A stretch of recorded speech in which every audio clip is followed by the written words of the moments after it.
Hi, folks. Good evening, good morning, or good afternoon, depending where in the world you are.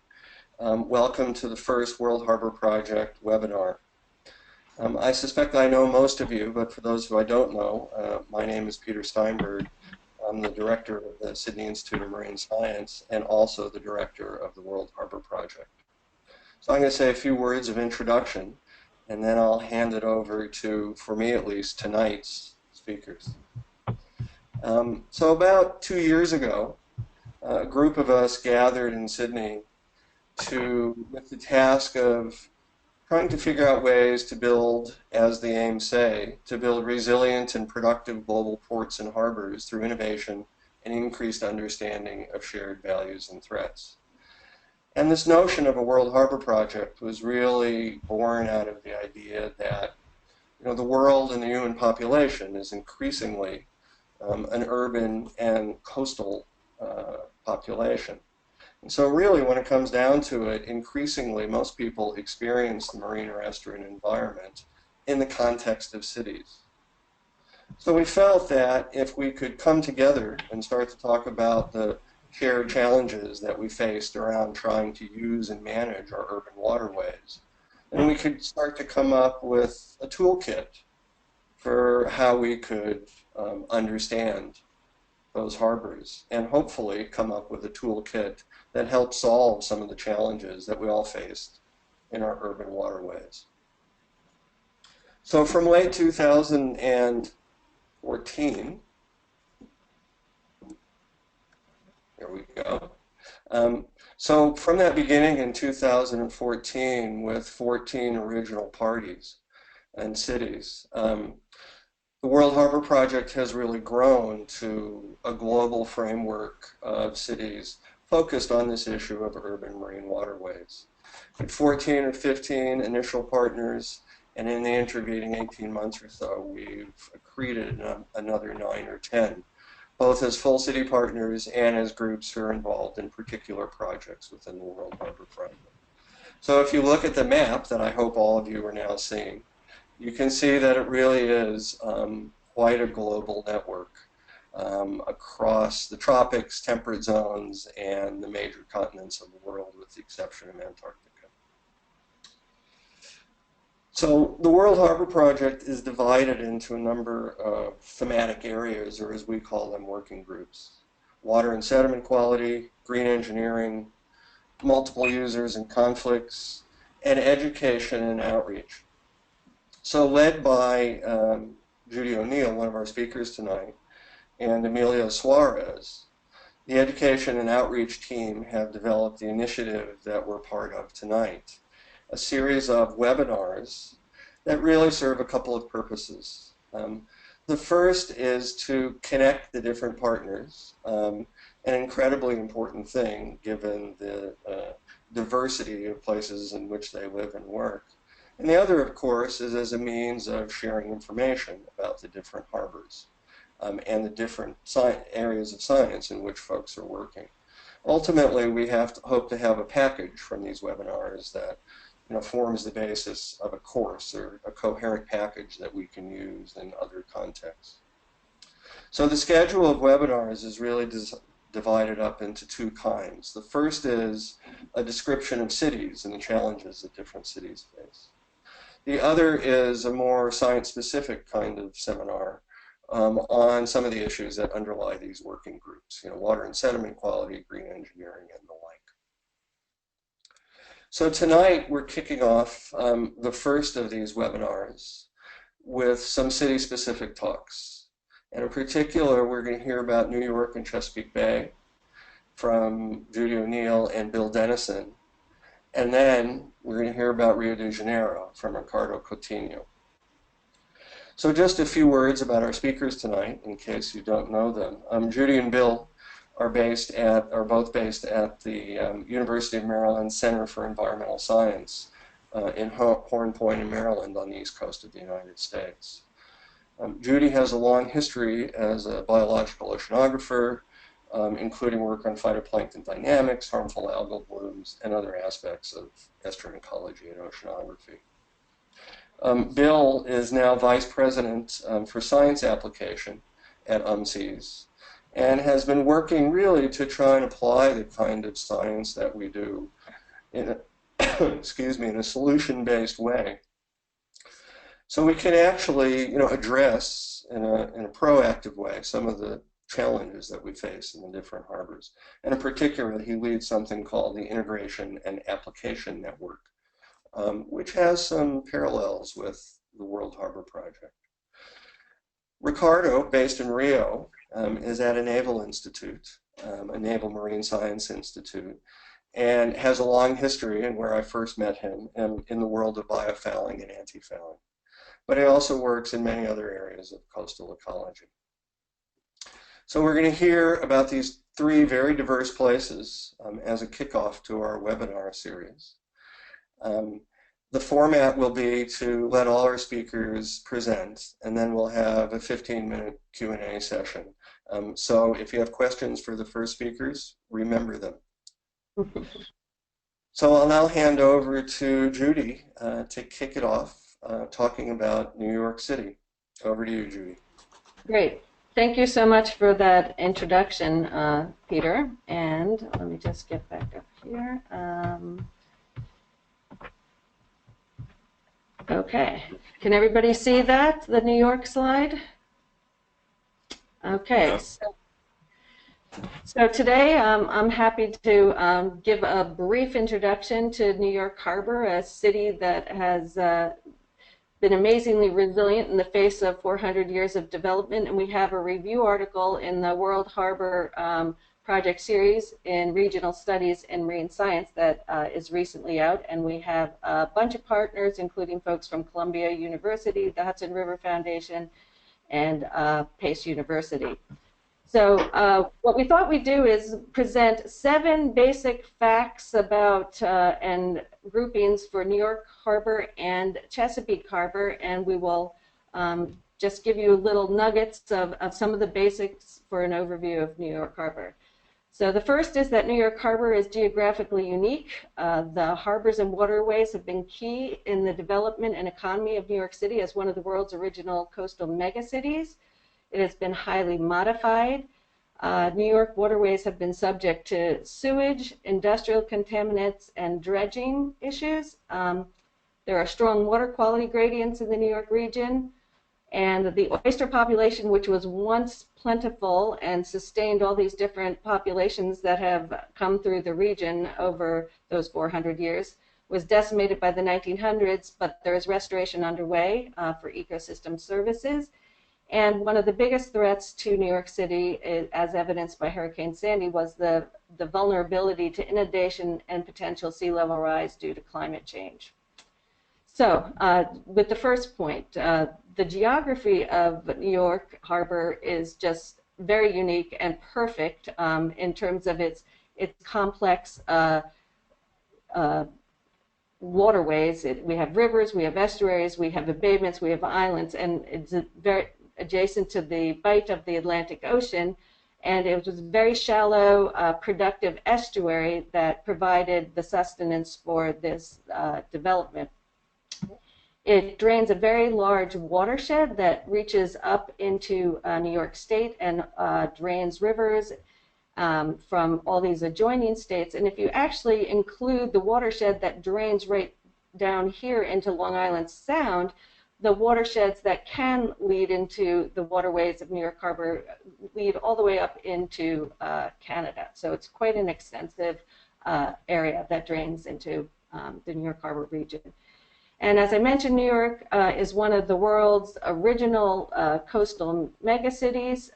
It has sustained this, it has been able to maintain amazing water quality despite this development as a megacity due to that flushing and that accessibility to the Atlantic Ocean.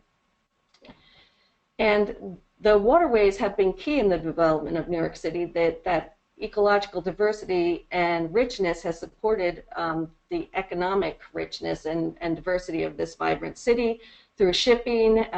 Oysters in Menhaden provided both protein and crop fertilizer during this development, and also was enhanced by the shipping to transport oysters and other goods up the rivers and across the oceans. And the marshes provided land growth opportunities. There's not a lot of landfill in New York City, which gets to the point that the New York Harbor has been highly modified. This is what researchers think Manhattan Island looked like originally. This is what it looks like now. So there's obviously been extensive hardening of shorelines as a result of dredge and filling, the dredging of shipping channels. And one of the major problems has been massive wastewater and stormwater inputs, as well as invasive species.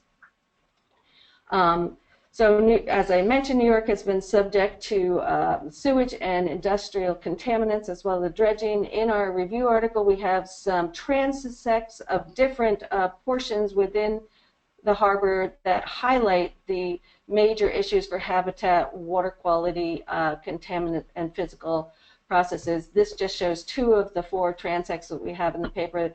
That shows the Manhattan transect, which shows the toxicants that have been put in, including PCBs that were generated from a General Electric plant, as well as the other nutrient inputs that have come in. And the major dredging that has gone on for major thoroughfares. There's tunnels under many sections of the river. So there have been many changes that have caused these changes to the water quality. But as I mentioned, given the large flushing that occurs in the region, there are indeed strong water quality gradients in New York region. This is a scale that we use to base a environmental report card for the region. We've published one for the Long Island Sound, and we're working one on the New York Harbor. But this scale here, this water quality scale, is based on 5 primary indicators: dissolved oxygen, chlorophyll A, nitrogen, phosphorus, and Secchi depth. And you can see by this little color coding that where we have the major flushing, water quality scores are generally good, but where we have point sources, overruns of sewage, and other industrial contamination in these darker yellow and orange spots, we do have degraded water quality. But there's been a lot of emphasis, especially since the 1970s, for cleaning up the harbor, and it has come a very long way. Again, this was one of the report cards from Long Island Sound that leads into New York Harbor that shows where you get flushing, you get pretty good water quality, but where we have tidal stagnation, the scores aren't so good in terms of water quality. The other main point is that oysters were king in New York. This is a picture from the 1800s of oyster barges. Oysters were plentiful, and they sustained both native populations and early settlers until they were overfished in the 1880s. And there's a goal in terms of restoration at the moment to make it productive again. We have a billion oyster project, which combines both education and citizen science goals to restore 1 billion oysters, which is what was believed to be the original population when Henry Hudson one of the first settlers to come in, entered the estuary.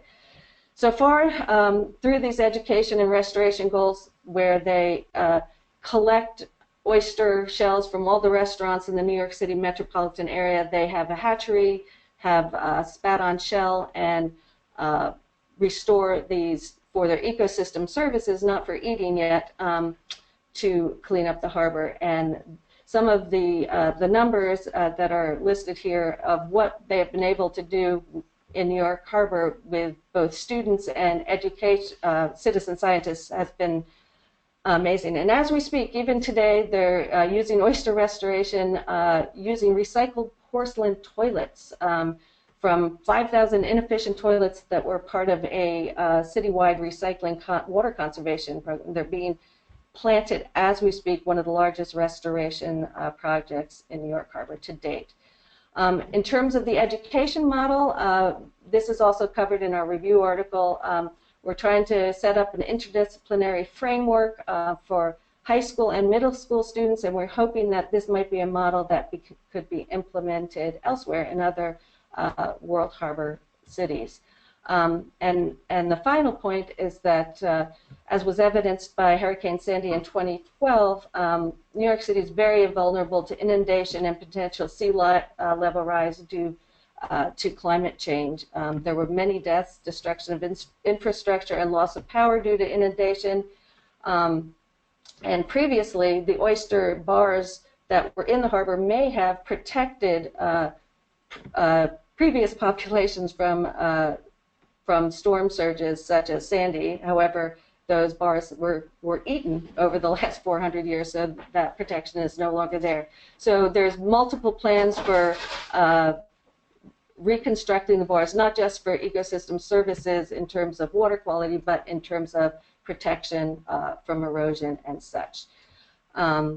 These are some of our partners here, and now I'm going to turn it over to Bill. So 1 second while I change the presentation.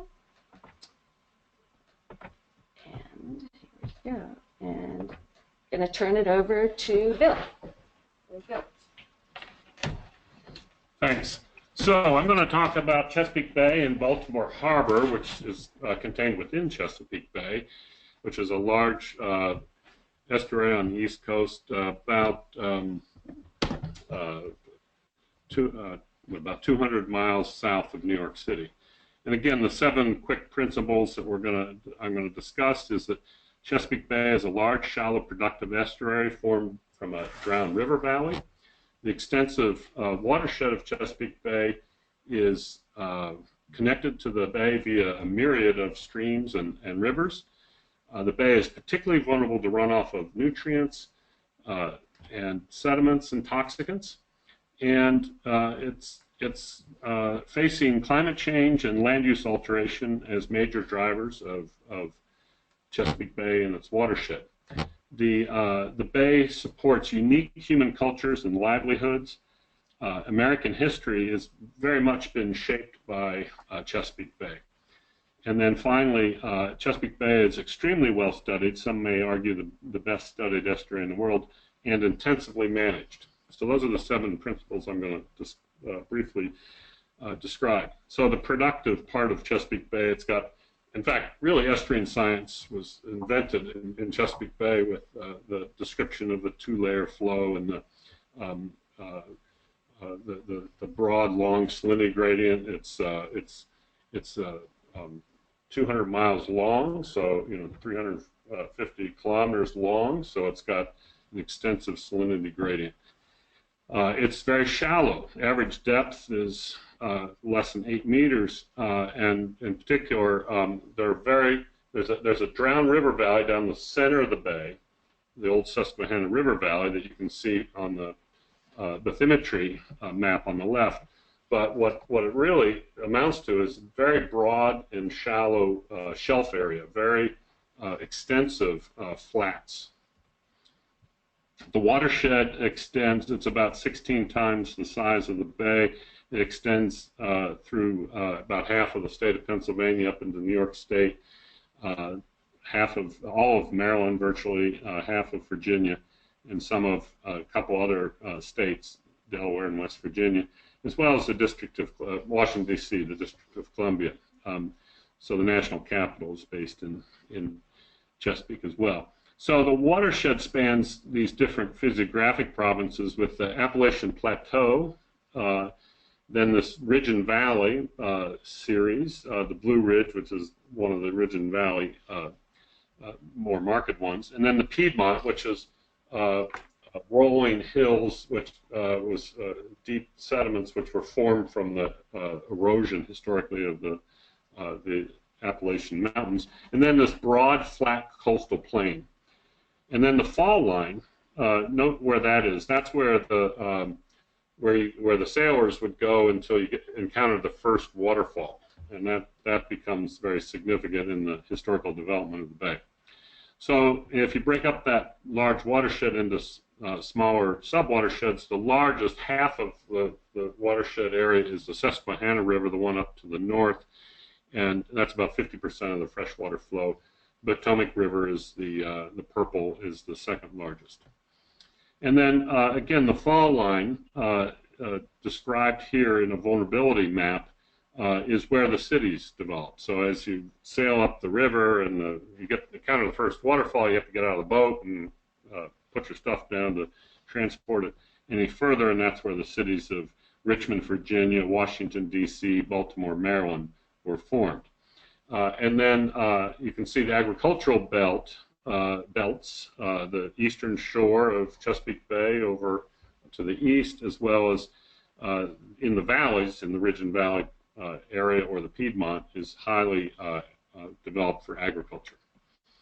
So one of the things about Chesapeake Bay that makes it so historically productive and currently productive is it's naturally nutrient retentive. It forms a series of, there are a series of oceanographic and estuarine features which serve to trap the sediments, nutrients, and particles, and that turns out to become very productive areas. The estuarine turbidity maximum, which migrates up and down depending on the amount of freshwater flow, is where a lot of fish spawning takes place.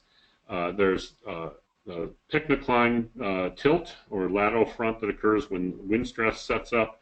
There are river plumes. There are a large convergence eddy in the mouth of the bay, which is because the bay is so large, it creates its own little eddy. Tidal fronts near the mouth, and then this a feature called hydraulic control, which has to do with the unique topography or bathymetry of the bay. So all these serve to capture and retain nutrients, which makes it productive but also vulnerable. So climate change, obviously a big driver. We've plotted out temperature since 1938, and you can see in Fahrenheit, unfortunately, but it's increasing. And then if we project based on different emission scenarios, the sort of latitudinal equivalent of Chesapeake Bay into the future, we may end up down in Florida in terms of climate. Land use has really undergone major changes. There's a classic paper by Grace Brush which talks about the abundance of beaver dams, which was one of the first, the fur trade was one of the first development by European colonists, and so a lot of water was retained on the watershed. And in the early colonial period, there was a lot of land clearing, and then in the turn of around 1800, there was an intensive land clearing for agriculture, and now we've reforested but also urbanized lots of that watershed, so it's dramatically different, of course. Population growth, slow and steady, about 17, 18 million currently in the watershed. The point about supporting unique human cultures and livelihoods has to do with a series of islands out in the bay and peninsulas that are rather removed from the rest of the mainland. And surprisingly, the watermen, as they call these people that live on the water, have this 400-year history of living obtaining their entire living off of the bay, the crabs, the oysters, the fish, and these ancient skipjacks, the sail-powered oyster dredging boats. So it's really it's the purest form of Elizabethan English on the planet, is spoken by these islanders. As I mentioned, the American history has been shaped by Chesapeake Bay. Captain John Smith in 1609 was in his Pocahontas famous story of a British captain with a Native American woman that did a lot of the early exploration. That's a photo of the Fort McHenry, where the War of 1812, when America and Britain were at war, where they wrote the Star-Spangled Banner. And then those Civil War sites you see in the little black dots, really concentrated in the Chesapeake region. It's also where George Washington and Cornwallis signed the peace for the Revolutionary War. So there's a long and rich history of American settlement and development in this region. It's very well studied. I mentioned that estuarine science was really developed in the early part of the 20th century in Chesapeake Bay. The physics, the biology, the chemistry, the geology was described for this large extended estuary. And then in the 70s, there became a phase of science called eutrophication science, where the development of understanding of the over-enrichment problem occurred. And then a Bay program was formed in 1983, and a large-scale monitoring program was put in place, which has been going on for 30 years. And a lot of modeling. First, a large physical model held in a warehouse. Now, of course, computer models. And we've gone through this accountability phase where we do these report cards and assessments. And so we're seeing some good progress in some of the management, but not, of course, not enough, and more is needed. The management is very intense. There's a federal oversight by the Environmental Protection Agency involving all the states and the District of Columbia, and there's a series of goal teams and science and monitoring and citizen input and local government. It's a very complex and involved with lots of agreements. And you could ask the question, okay, we've got all this great management structure, but is it being well managed? And so one of the problems is that it was continuing to degrade. A series of books and articles coming out, and most of those books, all three of those books were published in 2003, and then this Washington Post is the local newspaper, which is read by Congress because, and so it's received a lot of national attention. And a lot of interest. So I just want to pivot and talk just briefly about Baltimore as the largest port city in Chesapeake Bay. It's a historic port developed in the 1700s, and is a very active shipping area. It's also the terminus of a large railroad, Baltimore Ohio Railroad. So it's a good place to get the boats. This is Baltimore zoomed in. You can see the impervious surfaces of the city itself right on the bay in the harbor. A lot of the streams have been buried in that area, and so and it's an old aging infrastructure, a couple 100-year-old city. So some of those a lot of work is going on to try to make sure that the combined sewer overflows don't occur. And just like we're developing, like Judy showed for New York Harbor, we're developing some conceptual cross sections. Here are a few of them. These are still in draft form, but you can see up at the top of the bay these large Susquehanna flats with this resurgence of seagrass, which is very exciting. We're seeing a lot of positive environmental benefits from that. Baltimore Harbor itself with the dredge channel and a bunch of islands, and one of the islands, Hart Miller Island, there is a dredge spoil island that's being created. We have two large dredge spoil islands. They both cost about $1 billion, and they're there to maintain those shipping channels. And then through Washington, D.C., which has the Anacostia River as well as the Potomac River, which are fairly contaminated, and then out into the Eastern Bay. So that's my quick overview of Chesapeake Bay and Baltimore Harbor. For further resources, we have I've written a blog about those literacy principles, and there's a Chesapeake Bay report card that you can Google that has lots of annual updates on the status of Chesapeake Bay. Thanks. Now to Ricardo.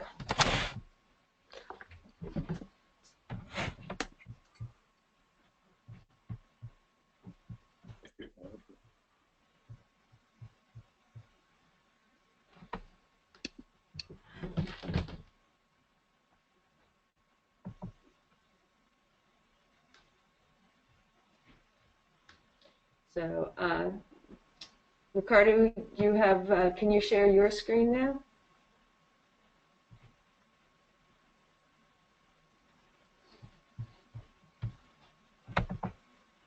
Aaron, have we lost connection with Ricardo? He appears to be frozen. Well, he's frozen. Yeah. And we know that Ricardo is much more animated than that normally. I'm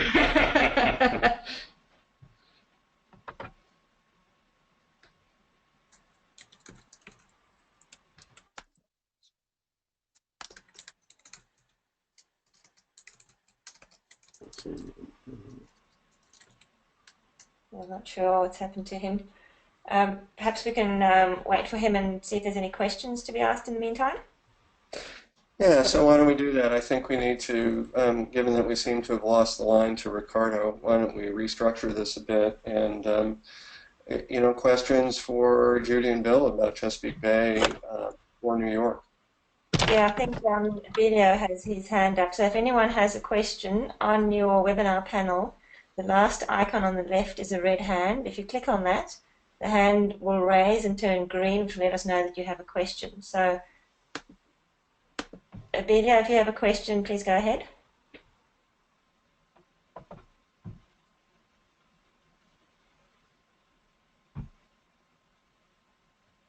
Emilio, can you hear us?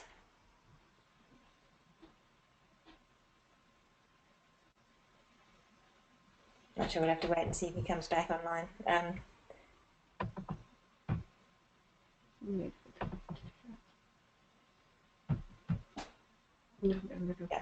he's available. I might just ask Judy a question about the Billion Oyster Project. I was wondering if those oysters are edible. Are they being restored for eating purposes? Yeah, that's a very good question, and that's been a bone of contention between the two states, New York and New Jersey. They are not edible because they're still PCB and other contaminants, as well as fecal coliform contamination. So they aren't edible, so they are being restored for their ecosystem services to remove particles, to increase water clarity, and maybe get some seagrasses back in some of the more well-fleshed areas. But for instance, the state of New Jersey will not participate in this oyster restoration process because they are afraid that people will eat them and then they'll be sued and et cetera, despite the fact that there are do not eat signs posted everywhere.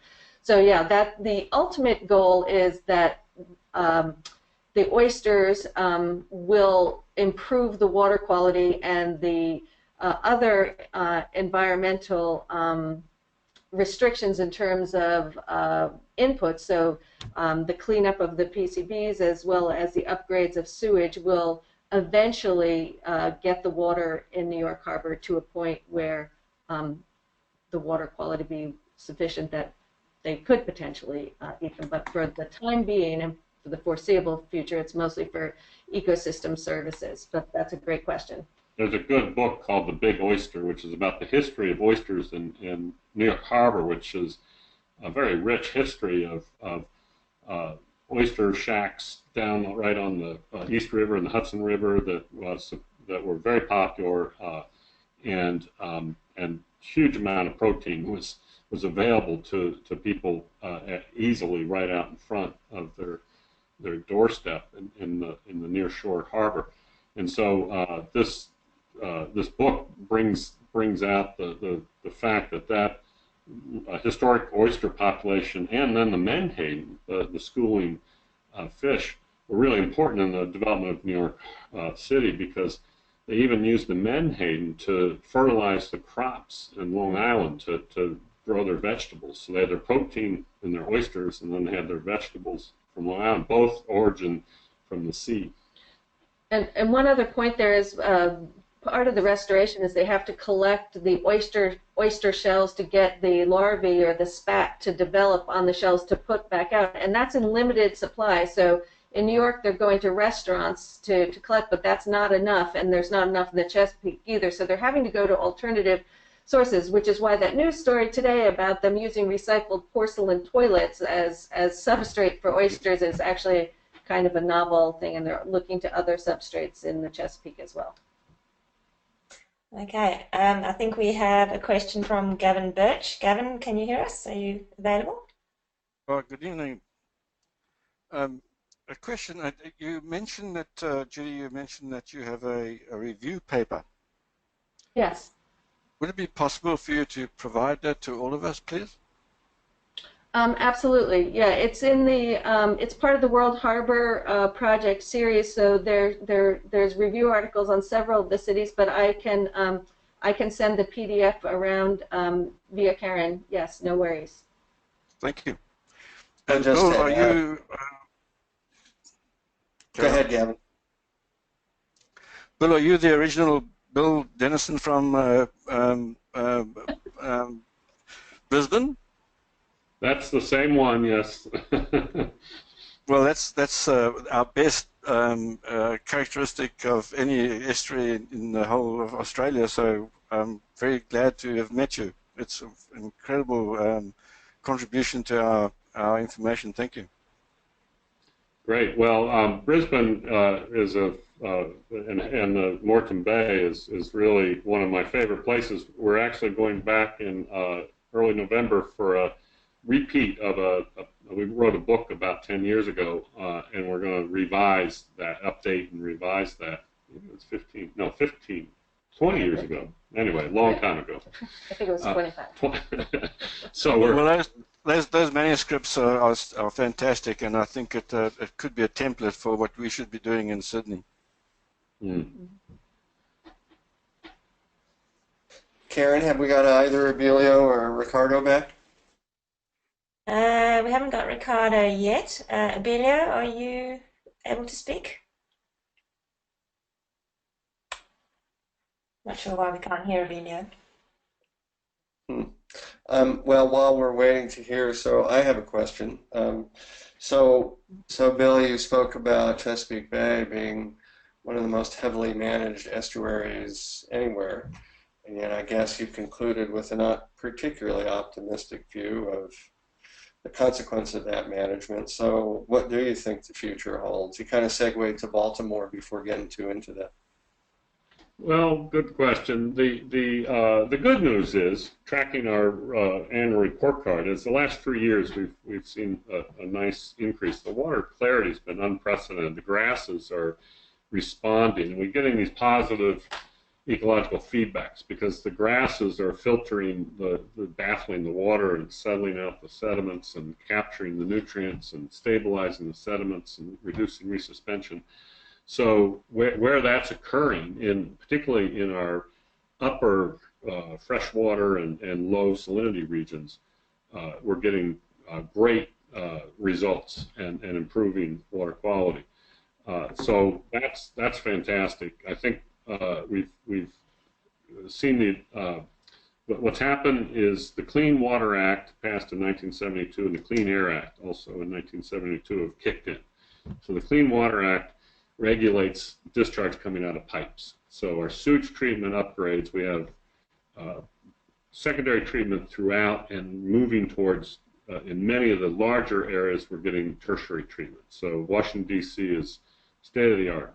Probably what's the biggest sewage treatment plant on the east coast of the United States, one of the biggest in the world, and it's state-of-the-art. And Baltimore goes online next year. So we're going to have really high-level sewage treatment.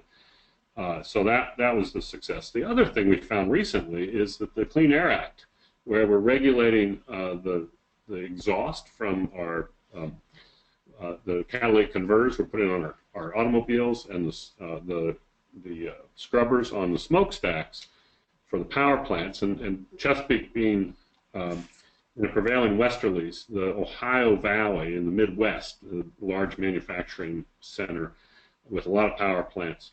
We're downwind, and so we were getting all this NOx and other air contamination coming in our airshed, and so what we're seeing is those improvements in catalytic converters and in smokestack scrubbers have reduced our NOx and our and about a quarter of the nitrogen inputs to Chesapeake Bay was atmospheric, and we're dramatically reducing that. So we're seeing improvements in our headwater streams and our forest, and so that's fantastic. So the good news is we're making large, significant improvements where we've had those regulations. Where we're not making all the improvements that we need to is the chicken industry that we've created. So our agricultural model has really transformed into corn and soy with heavily fertilized corn. that's being grown to feed about 600 million chickens that we produce a year. And the chicken manure waste ends up being distributed on the fields and washes in. So we really have to crack the agricultural nut. The chicken industry is reduced, between the nitrate left over from the fertilizer coming through the groundwater, and then the phosphorus and organic material coming from the chicken manure. We still have to resolve the agricultural issue. So, the answer is, in places there are dramatic improvements. In other areas, we're still degrading, and those are the agricultural areas that still need improvement. Okay, we have 2 questions from Louise in Plymouth. Her microphone's not working. They're for Judy. So following Sandy, what measures have been in place, and are they planning to put more in place to prevent future flooding? Yeah. Sorry. No, I just want to check. And then, love the map that you showed on the mega cities. Can you please let me know where you got it from? Yeah. Okay. Good questions. The mega city paper is one that Bill is a co-author on, and we can send that around as well. We'll send that via Karen. And in terms of Sandy, yes, there's been extensive planning now, not just by the state of New York, but especially the city of New York, to implement measures to protect New York and its infrastructure and its people. A lot of people died in future storm scenarios. So they've got a long-term plan to move a lot of the electric and other transformers and other infrastructure up to also one of the biggest problems also just was the flooding of the sewage treatment plants. So they're trying to upgrade that, so that's not susceptible to the flooding as well. But it's a long-term plan with a lot of money involved. And it's just, they've taken this long to sort of implement it, and they had some amazing plans like Venice to put things up to cover the entrance of the harbor, like some of the plans, like the Thames River. The Thames and things that they have planned for Venice. So yes, they are implementing, they have lots of plans, lots of engineering plans, and they are slowly being rolled out with the idea that that was a real wake-up call. And it could have been, it was bad, but it could have been worse, and they're trying to plan for future storms. One of the things that did work was the drinking water supply was never compromised. So New York City years ago decided it would be smarter to invest in the watershed of the drinking water supply, which is over in New Jersey, the Catskill Mountains in upstate New York and New Jersey, and buy up the watershed and protect that drinking water supply, and then gravity fed down to the city through large aqueducts. So as devastating as Sandy was with the power grid and the transportation network, the water supply was maintained in an uncompromised status. So it really shows that long-term planning for that kind of infrastructure is really important, particularly in megacities, which are vulnerable to these kind of insults. And one of the other things I forgot to mention about Chesapeake, which is relevant to this conversation about restoration of New York Harbour as well, is I think as much as we do to reduce inputs and our urban footprints in these urban harbors, climate change will supersede anything that we do. So we really have to do more than we're just maintaining against our population growth and our land use changes is not enough because of climate change. So climate change puts a very serious additional challenge to environmental management of these urban cities. Okay, I think we have a question from John there. John, are you there? Yes, I am. Hope you can hear me. I'm enjoying the talk so far. So as you're aware, I'm coming from Abu Dhabi, but I actually work for New York University, Judy. And I guess this question's for you. I saw with interest an article in the New York Times earlier this week that you know, they're expanding the restoration project that you were discussing earlier, and I noted that they were putting the rather large sort of piece that's going in next in Jamaica Bay, but based on the map that you showed with water quality issues, it looks like Jamaica Bay might be suboptimal compared to somewhere like over towards Staten Island. What was the thinking behind using Jamaica Bay? Well, I think exactly that Jamaica Bay is one of the still impaired places, and I think the fact that this was some of the partners, the New York Aquarium has a large presence in Jamaica Bay, and so there were a lot of local groups that were calling for the cleanup of Jamaica Bay as well, which actually is technically considered part of the harbor because it leads into it.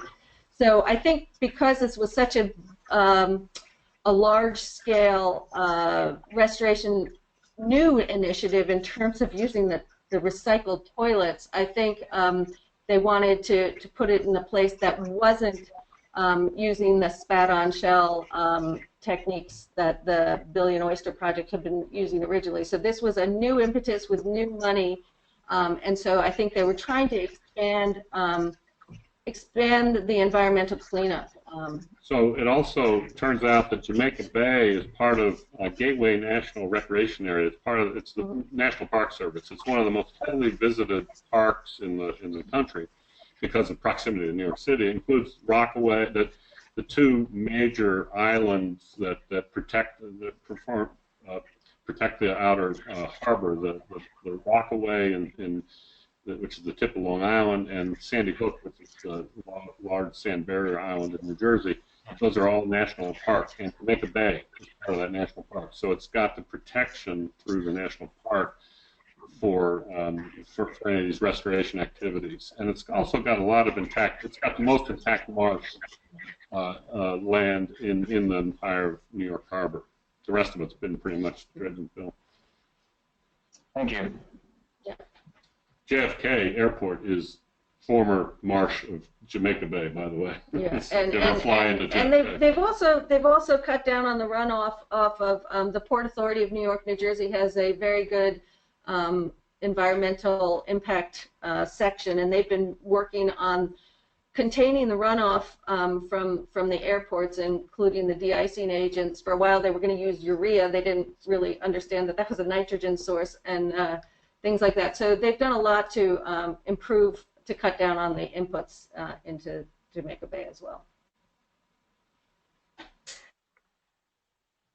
All right, I think Gavin Birch may have another question. Gavin? Yes, thanks, Judy. With regard to restoration, your work with oysters in New York and seagrass in Chesapeake, in our circumstance, by far the greatest impact that's had on the improvement of quality within Sydney estuary has been the Clean Waters Act in 1978, which prohibited all substances discharged into the harbour. And in relation to oysters, the banning of TBT has completely restored oyster populations in Sydney Harbour from absolutely zero to now prolific distributions throughout the harbour. Any comment? Yeah, I think these regulations are now showing that they have worked, but it's taken some time. They have had similar bans in the Chesapeake, but one of the biggest problems with our oyster industry and our oyster populations in the Chesapeake was overharvesting and disease as well. There was two diseases, MSX and Dermo, that wiped out the population, and there's also been extreme harvest pressure on the oysters. So, in fact, the word Chesapeake is the Native American word for great shellfish. So it was known as Great Shellfish Bay. Yeah. And, you know, the historical... My question is, have you got any TBD information? Oh, TBT. Sorry, it was banned, and that might have allowed some of the populations in New York that are coming back to survive. So yeah, that is. I think those bans on the chemicals really have made a difference. Yeah. Yeah, it's huge in our case. But a comment in regard to the Clean Waters Act and the banning of TBT as opposed to seagrass and oysters for restoring environmental quality. What's most important?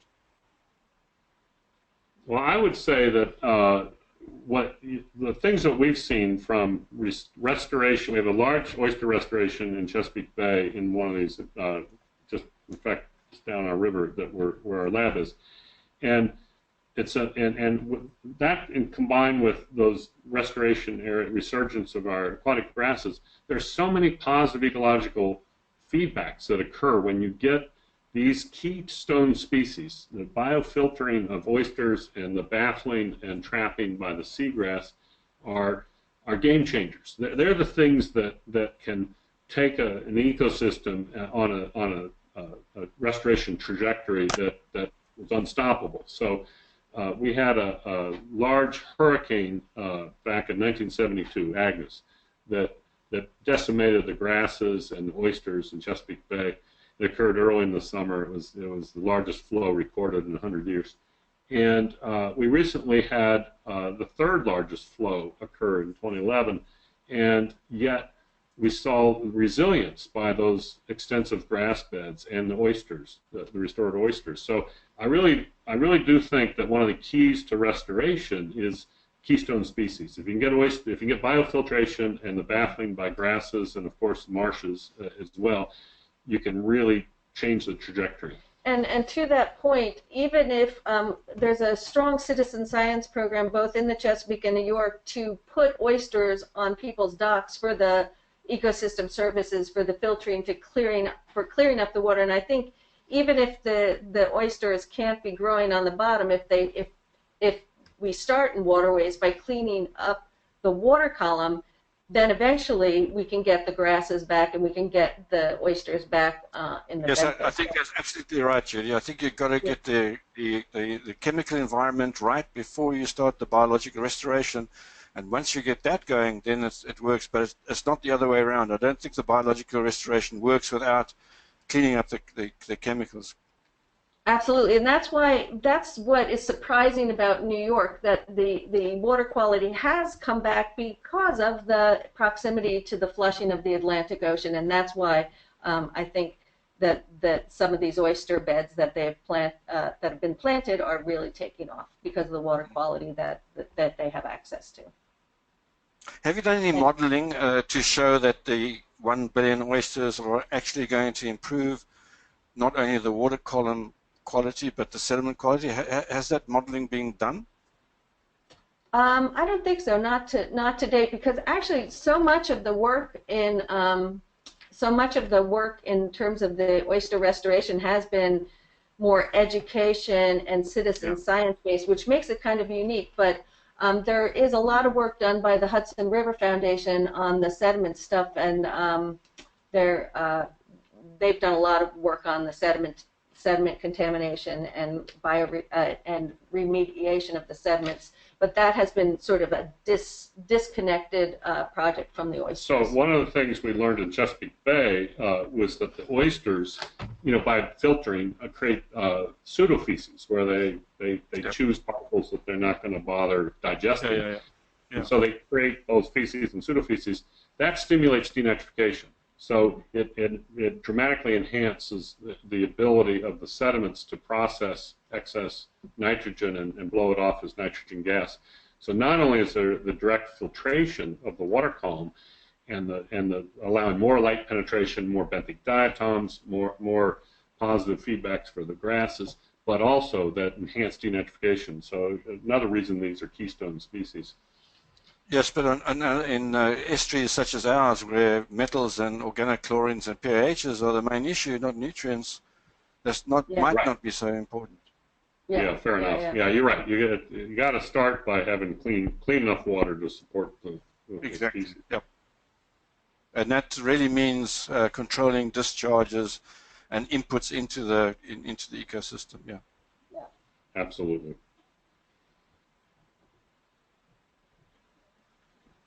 All right. Well, Ricardo hasn't returned yet. I think he was trying to reboot his computer.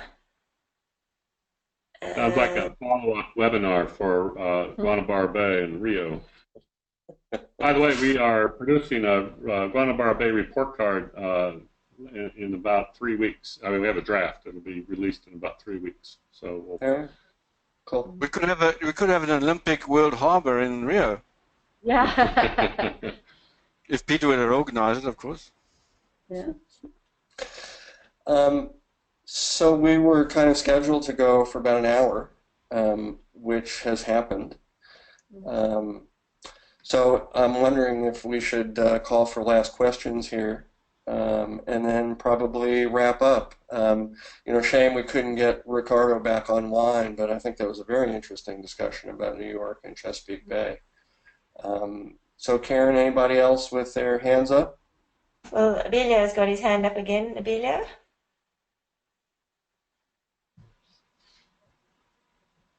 Not sure if we can hear him. No. No, I don't think so. Was there anything more from Gavin? No.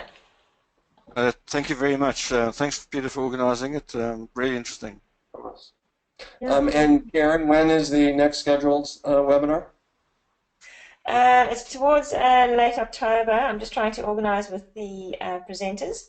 So we may see when we can get Ricardo back on and just, yeah. So they're tending to be towards the last week of each month now. Okay, sounds good. Well, Bill and Judy, thank you so much for carrying the whole weight of this thing tonight. I thought it went really well, and I think the technology mostly worked. Yeah, so that's promising. So, and thank all of the attendees for tuning in and for the questions and the discussion. I look forward to, at least in the schedule that we have back at SIMS, we've got about 14 of these sessions now scheduled with people slotted in into the various sessions. So we look forward to continuing them and learning more about the harbors across the world. Thank you all. Thank you, and thank you, Karen, for organizing. There's indeed, yes, sorry about that. Yes, thank you, Karen, very much for organizing the whole thing and making the technology work. Great, thank you. Bye.